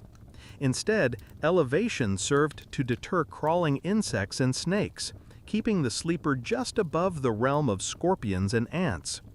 In some places, simple platforms of branches or lashed saplings lifted bodies into the path of faint breezes, cooling skin still flushed from the sun. Where night brought gentle temperatures, sleep often unfolded under the open sky. In archaeological traces from ancient Africa, there is less evidence of deep bedding pits or heavy accumulations of moss and hides. Instead, scientists find more ephemeral signs: the faint discolorations where organic mats once lay, or shallow post holes that may have supported airy canopies to guard against dew or drizzle. Beds here were not insulated bunkers against the cold, but rather modest stages for sleep that allowed air to flow around resting bodies. These differences went deeper than material construction. They also touched the rituals and fears tied to sleep. In icy lands, huddling close was both necessity and custom, binding people together against a darkness that could quite literally steal life by morning. In milder zones, the open, spread-out sleeping arrangements mirrored a world where the night did not press so ruthlessly against the chest. Groups still lay near for security, but the desperation to pool body heat was absent. The very shape of nightly trust and intimacy shifted with the temperature. Even the sounds of the night played different roles. In colder places, sleep often settled under a hush broken by groaning ice and the distant calls of predators. In warmer climates, night pulsed with insects, frogs, and rustling leaves, a dense chorus that was less threat than background hum, reminding sleepers they were simply part of a living, breathing world. So climate determined not just what a bed was made of, but why it was made that way. It sculpted the human night into radically different experiences. One a guarded, bundled vigil against frost's creeping fingers, the other a more open surrender to mild air and warm earth. Across continents and millennia, people responded to these elemental challenges with the same quiet genius, shaping the humble space of sleep to answer whatever demands the local darkness imposed. In doing so, they crafted not only beds, but the first profound dialogues between human need and the varied temperaments of the planet itself. In the modern age, surrounded by memory foam, orthopedic coils, and a marketplace that promises perfect sleep through endless varieties of mattresses, it might seem almost absurd to look backward, to wonder what it would be like to rest as our distant ancestors did. Yet a growing circle of scientists, anthropologists, and adventurous enthusiasts has done exactly that, deliberately setting aside modern bedding to explore how sleeping directly on the ground or on primitive plant layers and hides affects the human body and mind. Their findings have proven both surprising and strangely illuminating. Some of these experiments have been driven by simple curiosity. What was it really like to lie down each night on a nest of moss and twigs, or to rest on bare earth with only a thin hide to soften the ground? Others sought more rigorous data, measuring changes in posture, sleep cycles, and even the health of bones and joints. Together, their efforts painted a picture of ancient sleep that was more nuanced and in some ways more beneficial than many expected. A number of participants found that sleeping on firmer, minimally cushioned surfaces often reduced certain chronic aches. Unlike plush modern mattresses that allow the body to sink unevenly, primitive sleeping surfaces encourage the spine to settle into a more naturally aligned position. There was less sagging under heavy hips and shoulders, leading to a subtle straightening that some physiotherapists believe can decrease long-term back strain. Indeed, studies comparing traditional bedding systems in rural parts of Africa and Asia with Western styles have often shown lower rates of persistent back pain where people sleep on simpler, harder surfaces. But the experiments also revealed challenges. Early attempts to replicate ancient bedding sometimes overlooked the artful layering our ancestors employed. Participants who slept directly on hard ground without any plant buffer frequently woke with numb limbs or stiff joints. Those who tried shallow beds of grasses without understanding how to distribute weight evenly often found pressure points became painfully inflamed. It was a quiet testament to how much skill and intuition early people must have developed in arranging their nightly nests. Perhaps most fascinating were the effects on sleep patterns themselves. In several controlled studies and informal trials, people sleeping in dark, natural settings on primitive beds experienced shorter bouts of deep, uninterrupted sleep, punctuated by more frequent awakenings throughout the night. While modern standards might deem this fragmented and undesirable, it closely mirrors polyphasic sleep, multiple shorter sleep segments thought to be common before artificial lighting reshaped human nights. These gentle awakenings could serve subtle purposes, checking on children, stirring fires, scanning for danger. When conditions were safe, sleep would resume naturally, unburdened by the anxiety that plagues many insomniacs today. Enthusiasts who spent weeks or months experimenting with ground-based sleep also noted changes in their relationship to the natural world. Without walls or thick mattresses to sever the tactile connection, they felt more acutely aware of small shifts.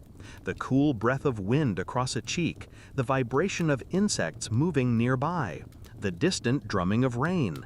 Some described this as unsettling at first, even eerie, but over time it often transformed into a kind of calm vigilance that felt profoundly human, echoing the alertness our ancestors likely relied upon.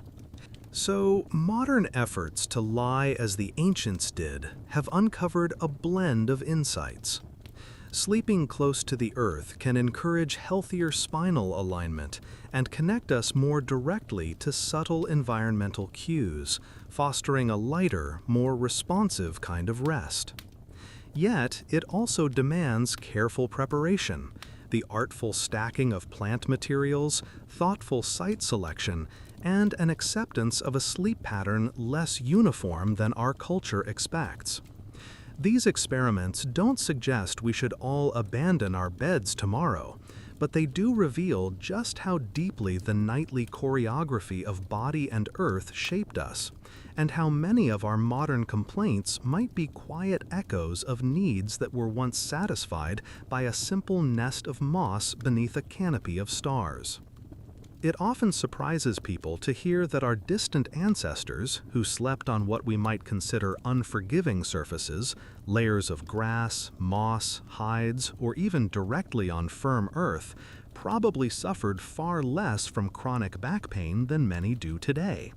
In fact, when researchers compare modern populations that still sleep on the ground or on simple mats with those using plush mattresses and upholstered beds, they frequently find strikingly lower rates of persistent spinal problems among the former. This contrast offers a quiet lesson on how human bodies evolved in partnership with the hard, irregular surfaces of a natural world, and how our modern comforts may have unwittingly betrayed that ancient alliance. Part of the reason lies in the very structure of early sleeping arrangements. Those rough beds of twigs, packed grass, or hide were undeniably firmer than any spring-loaded mattress. They didn't allow heavy parts of the body, like the hips and shoulders, to sink deeply out of alignment. Instead, the firm support helped keep the spine in a more naturally neutral curve. Modern beds, especially those designed to feel luxuriously soft, often cradle the body unevenly. They allow heavier sections to dip, subtly twisting the lower back over long hours of rest and putting strain on muscles and ligaments meant to stabilize the spine. In addition, our ancestors rarely held a single sleeping position for hours on end. On these firmer surfaces, slight discomfort encouraged frequent shifts, rolling from side to back, tucking up legs, adjusting arms. This gentle, instinctive movement throughout the night prevented any single part of the spine from bearing weight too long in one posture. By contrast, modern beds are so carefully engineered for pressure relief that sleepers can remain frozen in one position for extended stretches, inadvertently placing slow, continuous load on specific joints and spinal segments. There's also evidence from societies that still use traditional bedding today. In various rural communities across Africa, Asia, and parts of South America, people routinely sleep on simple mats or directly on packed earth floors, with or without a thin covering. Studies have shown these groups often maintain stronger, more balanced postural muscles well into old age. Their backs remain straighter, and degenerative spinal issues, while not absent, occur at noticeably lower rates than among people accustomed to cushioned sedentary living. This pattern likely extends not just from sleep habits, but from entire lifestyles that involve more squatting, bending, walking, and less time seated in soft chairs. Anthropologists and physical therapists examining skeletal remains from prehistoric populations also rarely find signs of the disc collapse or chronic vertebral arthritis so common in modern industrialized societies. Instead, wear patterns on ancient bones suggest a life of heavy labor and physical challenge, but not the same chronic spinal breakdown. When issues did arise, they often came from acute injuries rather than the slow, grinding misalignments that plague so many today. Ultimately, the human spine developed in a world that offered hard, uneven places to rest. Its S-shaped curve and complex network of supportive muscles evolved to handle a balance of load and micro-movements, not hours spent in a single molded hollow. By sleeping on firm, slightly yielding natural surfaces, and by shifting often, whether driven by small discomforts or by nightly vigilance against predators, our ancestors gave their backs exactly the conditions they were designed to thrive in. So while we might marvel at how they managed without ergonomic memory foam, perhaps the real marvel is that their simple, instinct-driven habits spared them many of the aches we've invited into our own lives. In their rough beds beneath the stars, adjusting posture throughout the long dark, they preserved the health of their spines in ways our high-tech furniture often fails to replicate, a quiet testament to the wisdom hidden in living close to the earth. Night in the ancient world was not the gentle hush we might imagine from the safety of modern walls and windows. It was alive with sounds, the cracking of branches under padded feet, the eerie calls of hunting cats, the soft, deliberate breaths of creatures drawing close under cover of darkness. For our ancestors, these noises were not distant curiosities, but immediate, pressing signals that life could be abruptly cut short if vigilance failed. In such a world, the very act of sleeping was never entirely safe, and so early humans developed both social strategies and keen sensory habits to guard their fragile hours of rest. Within small bands or family groups, someone almost always stayed partially awake. This wasn't a formal arrangement with rigid watches like later armies might practice. It was a more instinctive, rotating alertness born of necessity. Mothers with infants often drifted in and out of sleep, sensitive to the slightest movement or cough. Older children, restless on firmer bedding, might stir and scan the shadows simply because their bodies weren't yet trained to sleep through every bump and sigh.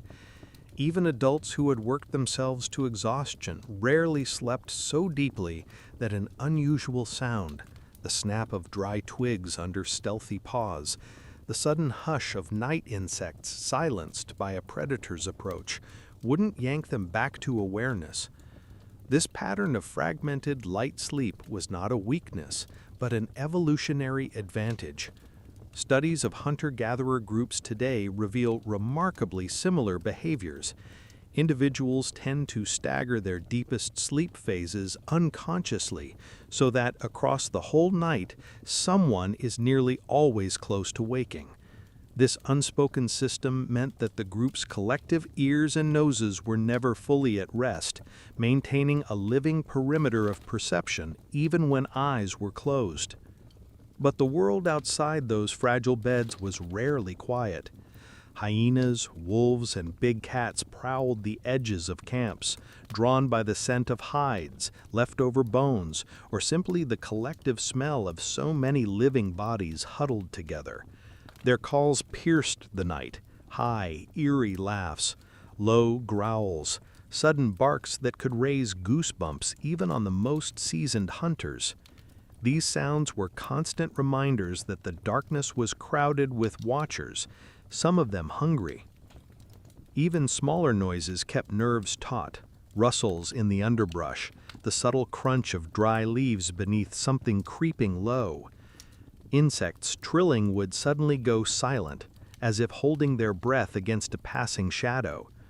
The absolute quiet that followed often carried more menace than outright howls, hinting that something careful, patient, and deadly was drawing near. To guard against such dangers, people relied on more than ears.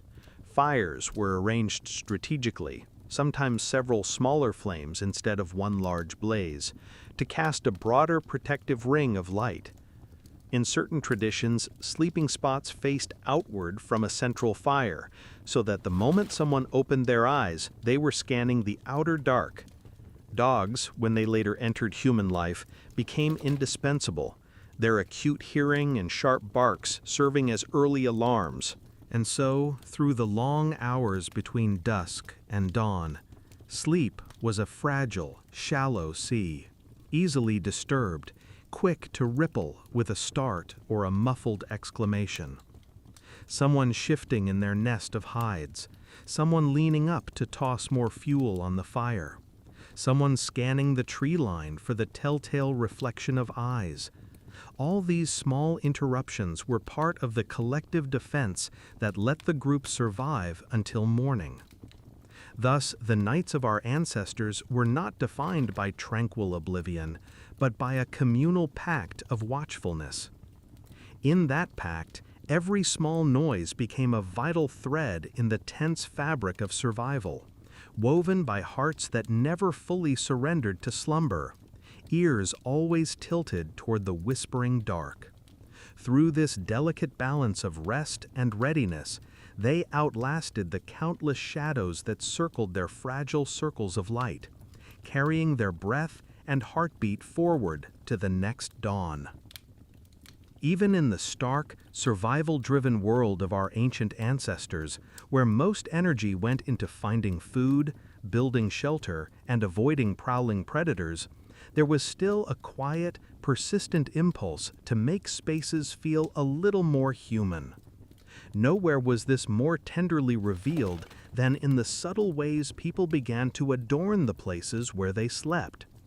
Around nests of hides and moss, or alongside primitive raised platforms, they placed small objects: beads, carved stones, strings of animal teeth, bright feathers, that transformed these humble beds into the first true sanctuaries of personal comfort and meaning.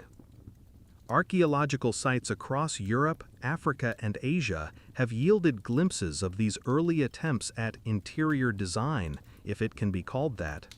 Near ancient hearths and bedding depressions, researchers have uncovered clusters of pierced shells and tiny worked bones, deliberately arranged in positions unlikely to be mere refuse.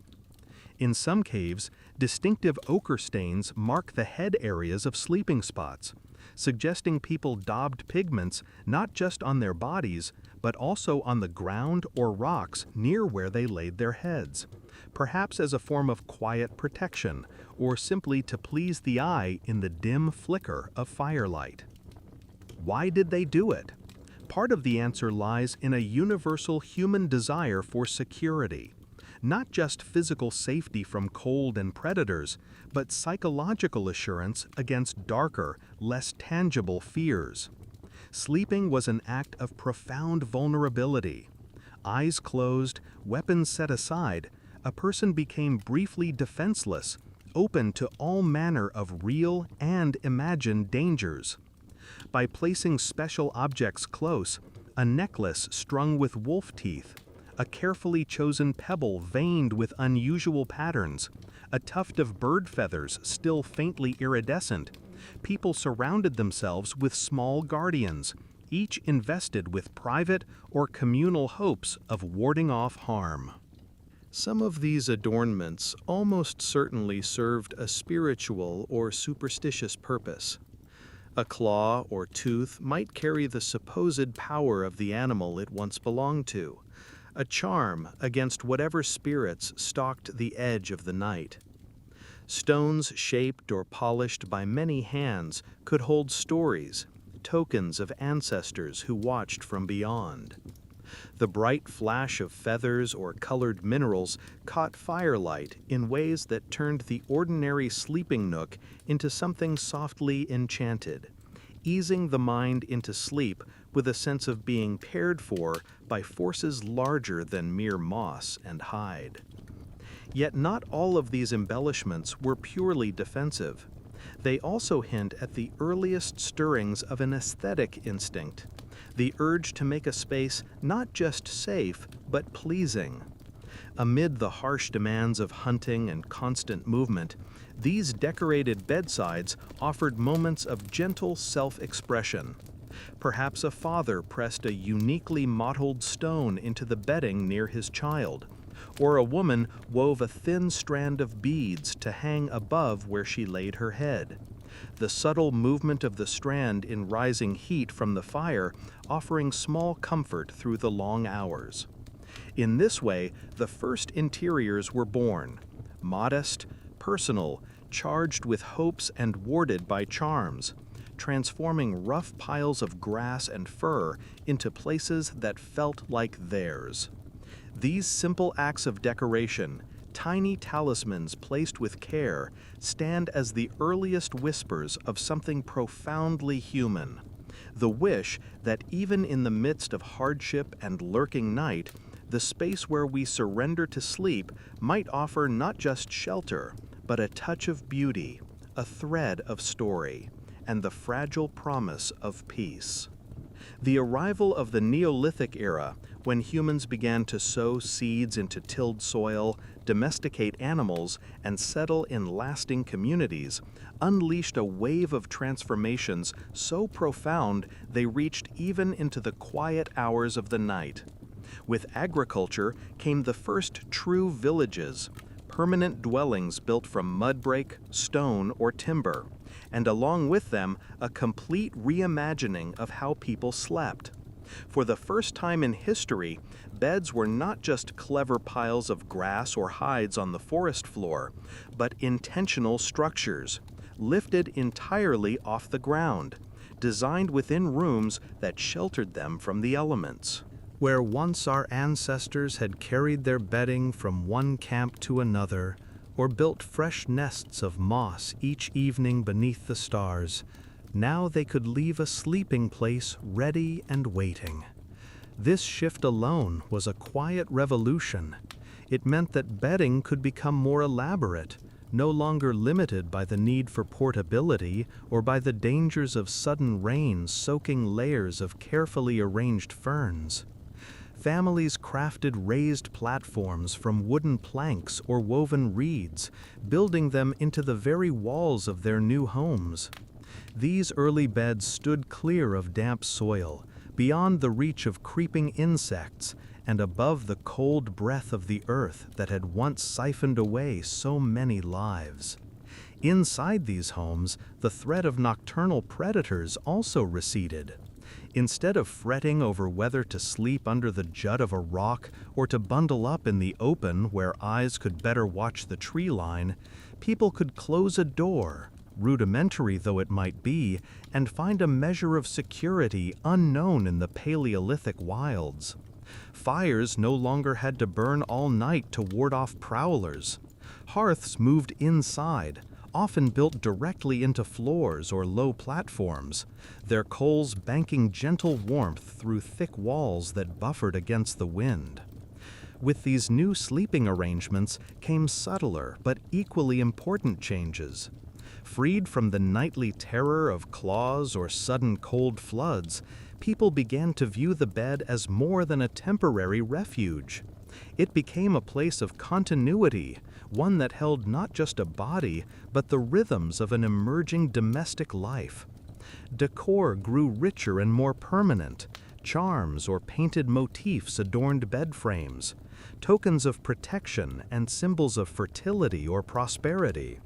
Simple mattresses appeared, stuffed with straw or chaff, layered over sturdy frames. Hides, still valued, were now prized for their softness more than their sheer thermal necessity. This evolution in sleep also wove itself into community structures. Neolithic homes often included dedicated sleeping areas, sometimes raised lofts or partitioned corners, separating rest from work and storage. Such distinctions hardly existed when a campfire under an overhang was both kitchen, bedroom, and gathering hall all at once. Now the very architecture of human life began to divide the day into spheres. Here we grind grain and shape tools. Here we keep goats or store jars. And here we sleep, together yet apart from the raw ground that had once cradled every dream. Perhaps most profoundly, the invention of settled beds allowed for new patterns of intimacy and rest. People could sleep without so many layers of anxious lightness, no longer half listening for the snap of twigs that signaled a stalking cat. Families still clustered for warmth and company, but under roofs that dulled the sharp edge of fear, they might sleep more deeply, allowing bodies to truly restore. Over generations, this deeper rest may have subtly shaped not only health, but even how human minds processed the night, fostering dreams that grew more vivid in safer cradles. So the transition to agriculture did more than fill bellies and anchor villages to patches of fertile earth. It lifted humanity's sleep from the vulnerable surface of a world that had always seemed eager to reclaim their heat and breath. By raising beds onto sturdy platforms inside permanent walls, people seized back a small dominion over night itself, transforming the simple act of lying down into an experience buffered by comfort, ritual, and the reassuring murmur of a hearth that burned close by. In these humble revolutions of rest, the seeds of everything from private bedrooms to the soft luxury of modern bedding were sown, echoing the first time someone chose to sleep safely above the patient pull of the soil. Even across the yawning gulf of time that separates us from those early people who huddled under skins and branches to sleep, there are whispers of wisdom we can still hear if we pause long enough to listen. In countless small instinctive choices, our ancient ancestors uncovered simple truths about rest that modern science is only just beginning to validate. And though we now slip under electric lights onto high-tech mattresses in rooms sealed tight against the world, there's something strangely fragile about the way we sleep. Insomnia prowls our cities like a modern predator. Our spines ache from long nights sunk into too soft beds. Our minds reel from the glow of screens that cheat the sun of its natural dominion. In all this, the lessons of cave dwellers stand quietly waiting, offering a subtle blueprint to restore what we've nearly forgotten. Consider how the very ground was once a tutor. Those first human sleepers didn't have lofty expectations of plush cushions. They lay on what they could gather, springy layers of moss, grass, bracken, firm enough to keep the spine aligned, yet giving just a little underweight.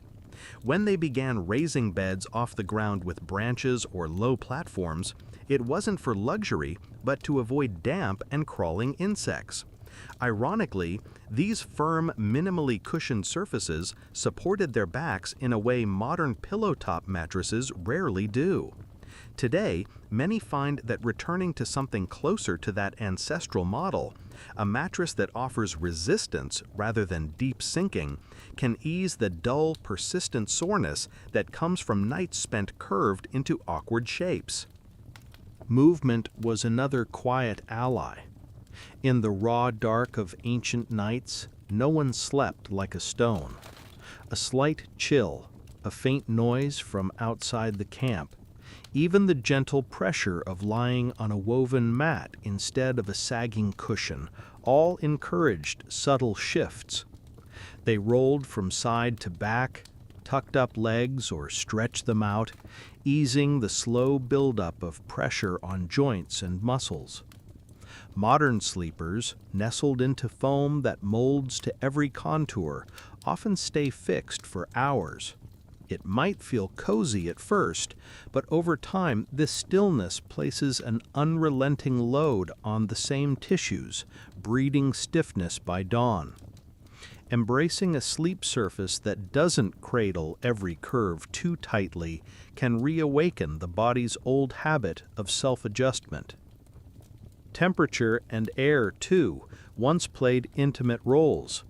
Those who slept beneath hides and wind-washed clearings or deep inside cool caves were exposed to subtle fluctuations all night. Body temperatures naturally drop as we move toward deeper sleep, and a gently cooling environment helps this process along. Modern bedrooms kept uniformly warm might seem inviting, but studies show that slightly cooler air fosters more restorative sleep. Cracking a window, choosing lighter bedding, or simply lowering the thermostat a few degrees can mimic the old interplay of body and environment that signaled it was truly time to rest. Then there's the remarkable simplicity of those early sleep spaces. There were no glowing blue screens to disrupt circadian rhythms, no clutter of tasks and temptations piled around the sleeping place. The bed, whether a pile of moss or a hide-draped platform, was sacred to rest alone. Today, many of us read emails, watch tense shows, or scroll endlessly just inches from where we hope to find peace. It's worth reclaiming the notion of the bed as a retreat, as the final gentle hush before night claims us, just as our ancestors treated their nests of leaves and fur not as workplaces or theaters, but as quiet, essential sanctuaries. We can also look to the faint echo of rituals. Before sleep, ancient people often engaged in small acts meant to guard their rest, arranging charms, murmuring protective words, tucking talismans into bedding. While we may not share their exact fears of spirits slipping through the dark, we carry our own anxieties that creep into bed with us. Creating a calm, intentional routine, lowering lights, brushing away the day's digital chatter, perhaps even a few slow breaths or soft words of gratitude, forms a gentle psychological boundary, telling the mind that this time is separate from the restless demands of day. And perhaps most beautifully, those early nights were often spent together. Humans did not evolve to sleep alone in silence. We are creatures of shared warmth and subtle reassurance. The closeness of others calmed fears of the dark, spread heat through pressed shoulders and limbs, and knit bonds that held groups strong against the world outside. While we may cherish our personal space today, the presence of someone nearby, a loved one, or even the familiar breathing of a pet, often unlocks a deeper ease that our solitary beds can't always provide. So the ancient blueprint for sleep isn't about rejecting the modern world or abandoning comfort. It's about weaving back in the elements that shaped us, supportive surfaces that encourage gentle motion, cooler air that coaxes natural rhythms, uncluttered spaces devoted to genuine rest, quiet rituals that ease the heart, and the subtle security of not being entirely alone. In listening to these old instincts, echoes from nights lit only by embers and stars, we might find that better sleep doesn't require more technology at all. It simply asks us to remember the humble brilliance of bodies and minds long practiced at surviving the dark, and to honor that wisdom as we lay down our heads, trusting once again in the timeless art of letting go until morning. Imagine for a moment the last embers of a small fire glowing quietly in a cradle of stones, their light painting gentle strokes across the rough walls of a shallow cave or the bent trunks of trees nearby. The night air carries a faint bite, though not enough to chase away the warmth that still lingers where bodies are pressed close together. A mother shifts slightly, pulling a hide more snugly around her child, who breathes slow and easy against her chest. An elder's hand rests on a younger hunter's shoulder, not out of command, but comfort. A silent agreement that if the shadows should stir, neither would rise alone. Above them stretches a sweep of stars so bright and crowded it almost seems to press down. A vast vaulted quilt of tiny fires that echoes the little hearth at their feet. Somewhere beyond their small circle, the world lies watchful and unfeeling. Predators pad through brush. The wind teases grass into rippling whispers. Perhaps even distant eyes gleam for an instant before turning away. But here, wrapped in furs and in the soft rhythm of each other's breath, is a fragile fortress against it all. They do not know the names of these constellations overhead. They have no stories yet of hunters or gods dancing among them. But even without legends, they sense some deep kinship in these lights. Perhaps it's the way starlight dusts their faces with a delicate silver glow, or how the sheer sprawl of the heavens mirrors their own huddled closeness. Countless separate flames, yet bound together into a single sweeping tapestry. Somewhere in the loose pile of limbs, someone murmurs, half asleep. Another stirs, eyes fluttering open just long enough to scan the dark beyond the fire, then drifts back under. The child dreams without knowing what dreams are, curling tighter into the scent of moss and skin and wood smoke. This is survival not as a raw, teeth-bared struggle, but as something tender, the sharing of body heat, the trust that another heart beats close by, the quiet covenant that they will face whatever the night holds together. And if you were to step carefully among them, you might feel something astonishing, a pulse that seems to rise from the earth itself, a deep, resonant hum of life refusing to yield. It is the same pulse that once beat under every shelter of bones or branches, that whispered in the snug nests of moss and grass, that lingered even in the smallest sparks of buried coals. It is the old promise that so long as warmth passes from one body to another, so long as stories and breaths are shared under these countless stars, dawn will find them once more. So they sleep there, under their modest roof of hides, or simply under the generous bowl of the sky, a cluster of fragile creatures daring the darkness with little more than their nearness and their fire. And though ages will pass, and beds will rise on crafted frames in houses of stone and brick, somewhere deep inside us remains this same yearning, to gather close, to close our eyes beneath the endless night, and to trust that in the hush between heartbeats we are not alone. Under that great blanket of stars, we find not just shelter from the cold, but from the vastness itself, wrapped side by side in a shared, stubborn hope that tomorrow will come.